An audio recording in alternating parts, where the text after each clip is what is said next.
అంటే అర్చక స్వాములు చేతిలో పట్టుకొని చూపించడం. కైత్తలై, కైత్తలు అంటే కై అంటే చెయ్యి అని అర్థం.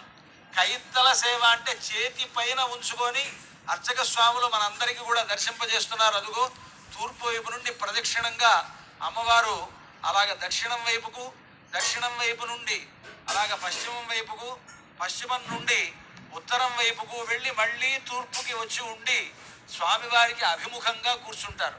దీనికే శ్రీయోద్వాహము అని పేరు. కళ్యాణం ఒక భద్రాచలంలో జరిగేటువంటి సీతారాముల కళ్యాణంలో సంవత్సరానికి ఒకమారు మాత్రమే ఈ విధంగా సీతమ్మ వారు ఎదురుగా ఉండి కళ్యాణాన్ని స్వీకరిస్తారు. 360 రోజులు స్వామివారికి నిత్య కళ్యాణం జరుగుతుంది.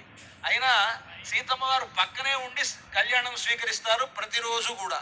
కానీ ఒక శ్రీరామనవమి నాడు మాత్రమే ఈ విధంగా రాముల వారికి అభిముఖంగా ఉండి రాముల వారి ఎదురుగా కూర్చొని అందరి వలె ఆవిడ ఒక కళ్యాణాన్ని ఈనాడు స్వీకరిస్తుంది. ఇది నిజంగా గొప్ప సౌలభ్యం అంటారు. అర్చావతారమే గొప్ప సౌలభ్యం అయితే అర్చావతారంలో భక్త పరాధీన అర్చకాభిమతిత స్వీకుర్వతే విగ్రహం. అర్చకాభిమతి